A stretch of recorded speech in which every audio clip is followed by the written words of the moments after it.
ने कि जो सहाफ़ी हैं वो विटनेस स्टेटमेंट रिपोर्ट नहीं कर सकते, वो जो वकला बहस करेंगे वो रिपोर्ट नहीं कर सकते। तो हमने कहा ये किस किस्म की ओपन ट्रायल है। इस्लामाबाद पहले हाई कोर्ट कह चुकी है कि जेल में भी जो ट्रायल है वो ओपन ट्रायल तस्वुर की जाएगी, उसको कोई भी जाके देख सकता है, सहाफ़ी वहाँ पे मौजूद हो सकते हैं। तो कौन सहाफ़ी, तो ऑर्डर उन्होंने मॉडिफाई कर दिया है ट्रायल कोर्ट को और कहा है कि सहाफ़ी हजरात वहाँ मौजूद होते हैं अडयाला में कोर्ट रूम में, वो रिपोर्टिंग हर किस्म की कर सकते हैं और उनकी रिपोर्टिंग पर कोई कतल नहीं। ये अहम बात थी और खान साहब इस बारे में काफ़ी उनको ये था कि ये रिपोर्टिंग के ऊपर पाबंदी क्यों लगी है। जो कुछ हो रहा है ट्रायल में वो आवाम के सामने, कौम के सामने होना चाहिए कि उस कमरा अदालत में जो जेल में कायम किया गया है वहाँ हो क्या रहा है।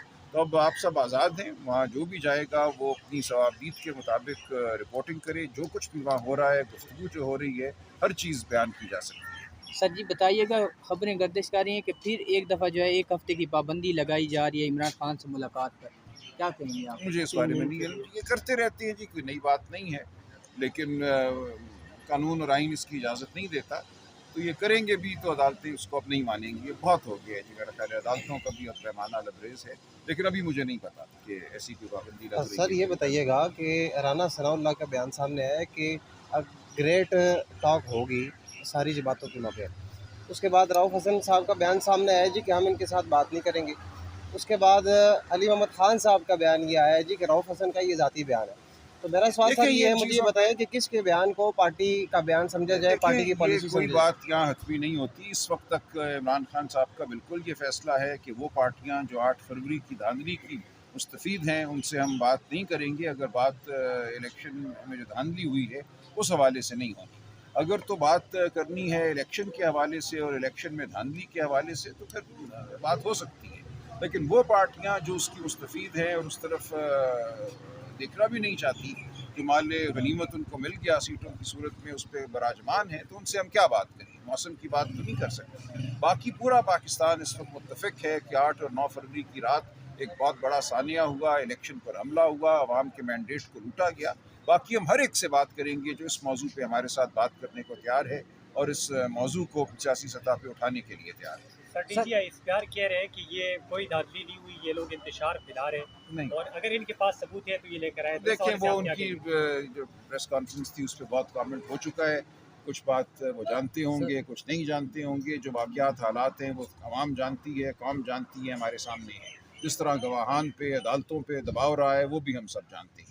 इसलिए अगर आप समझते हैं कोई धांधली नहीं हुई तो बयान कर दीजिए। पूरा पाकिस्तान उस धांधली का गवाह है। हम सब जानते हैं कि उस दिन क्या हुआ। सर 3 जमातों से सर आपने कहा उसकी कानूनी हैसियत अब क्या देखिए आज तो कुछ भी नहीं रह गई। आज बिल्कुल वजाहत से बात सामने आ गई, लेकिन मैं करना नहीं चाहता ज़्यादा गुफ्तगू, क्योंकि अभी ये मामला चल रहा है।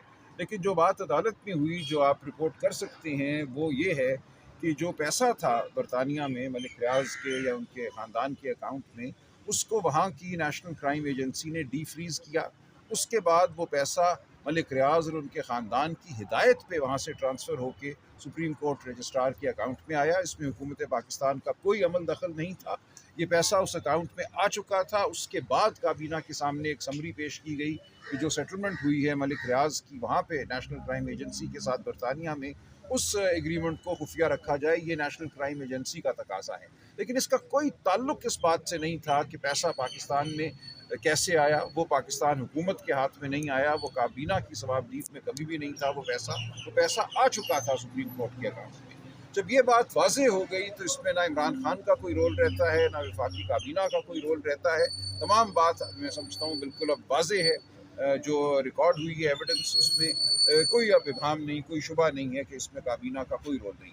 सर जी बताइएगा, आपने कहा है कि ये जो 3 जमातें हैं जिन्होंने मैंडेट चोरी किया है, मुस्लिम लीग नून, पीपल्स पार्टी और MQM, इनसे आपकी कोई बात नहीं होगी। हुकूमत में यही 3 जमातें ही हैं, तो सर फिर आप किसके साथ बात करके अवाम का मसाइल सर किस तरह हल होंगे? महंगाई बहुत बढ़ती जा रही है, कश्मीर इशू आ गया है। ये मामला हल नहीं होने ना, ये तो हुकूमत करे, जो हुकूमत बनी भी है जैसी भी है, ये उनका फ़र्ज़ है कि वो ये सियासी इस्तेकाम कैसे आएगा? सियासी इस्तेकाम तब आएगा जब झूठ और फरेब पर खड़ी हुकूमत को ख़त्म किया जाएगा। जब माना जाएगा कि ये हुकूमत अवाम का एतबार नहीं रखती, ये हुकूमत मुश्किल फ़ैसले नहीं कर सकती, ये हुकूमत पाकिस्तान के अवाम की दोस्त नहीं हो सकती, क्योंकि वो झूठ और फरेब पर खड़ी है। कौन ये माने सर?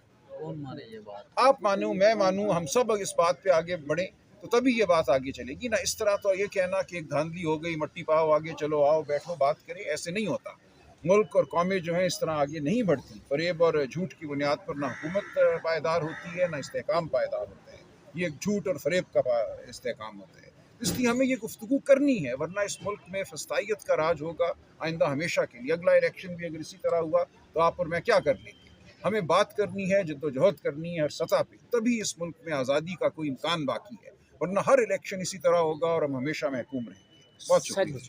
सर आखिरी क्वेश्चन ये है कि सर गैर सियासी लोग आप कहते हैं उनको सियासत में नहीं आना चाहिए, फिर आप लोगों का जो बयान होता है आप कहते हैं हमने मुज़ाकरात भी उन्हीं से करनी नहीं, है। कोई ऐसा बयान तो नहीं है। देखिए, सर वो सियासी रस्तों पे विराजमान है। हम नहीं चाहते कि गैर सियासी लोग, जो मुक़तदरा है, जिसको हम कहते हैं मुक़तदरा, उसका सियासत में कोई अमल दखल हो। लेकिन जब वो अमल दखल डाल देते हैं अपना, तो फिर क्या किया जाए? उनसे बात करना ज़रूरी है। उनको यही कहना है कि रास्ते से हटो, अवाम के मैंडेट को आने दो, जो अवाम के मैंडेट पर कायम हुकूमत है उसको बनने दो। यही बात करनी है, और क्या बात करनी है। बहुत